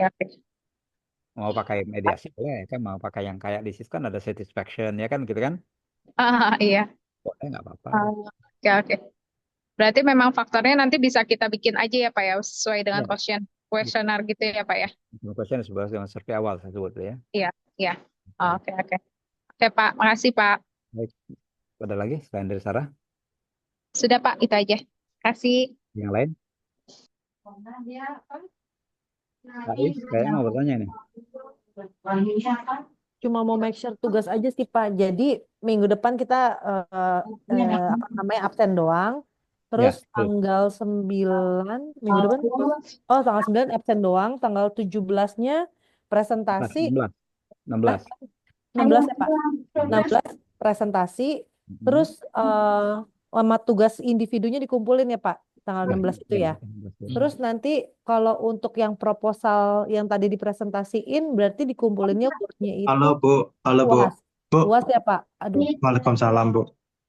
Bu, saya kan udah, Pak saya kan Retno, tadi udah kirim ke bocor. Ibu tuh, Pak Retno, breakdown harga yang Ibu kasih Pak kan. Retno. Ada bocor tuh. Ketahuan harganya itu. Baik, ada lagi? Iya Pak. Berarti UASnya si tugas yang Word-nya itu filenya itu dikirimnya pas UAS ya Pak ya? UAS di GCR ya? Resepnya. Bukan Ya yang di big GCR ya Pak ya. Bukan di Nah, big tapi presentasinya duluan ya Pak ya. ya. Presentasi dulu ya.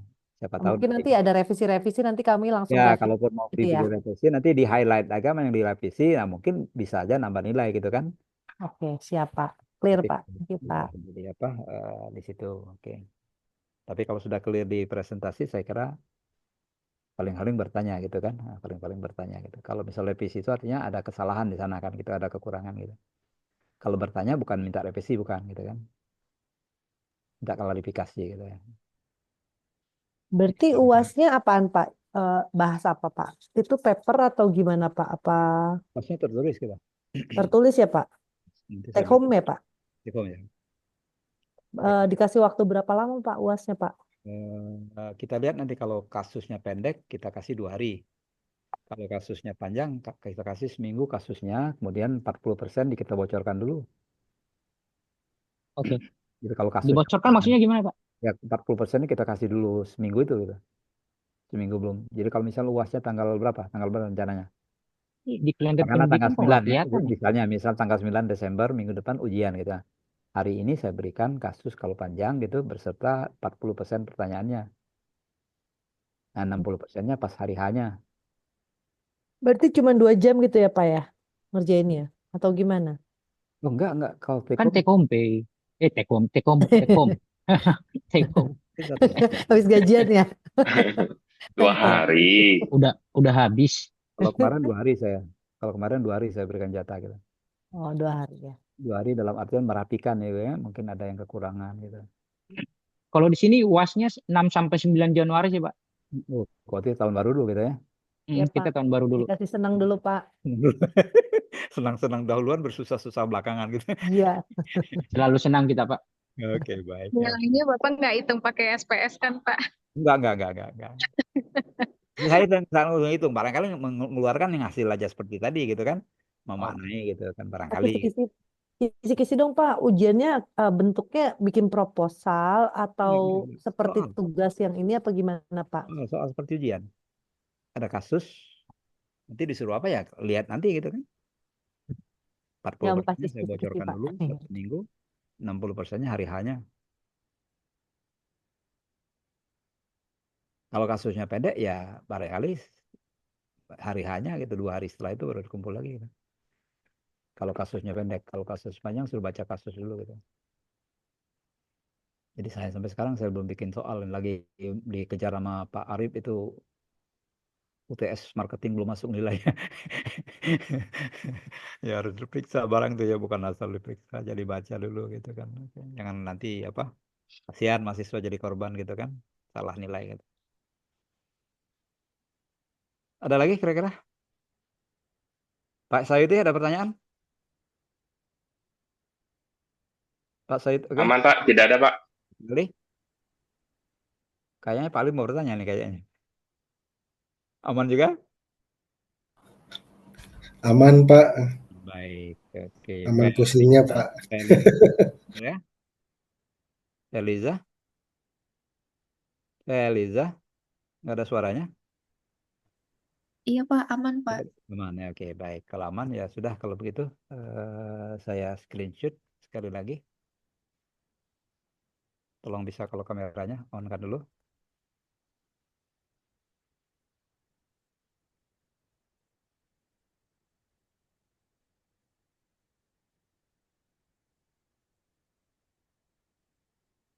Oke, saya kira cukup ya. Assalamualaikum warahmatullahi wabarakatuh. Terima kasih. Waalaikumsalam. Selamat malam. Terima kasih Pak Musi. Pak. Ya. Terima kasih. Terima kasih. Ya.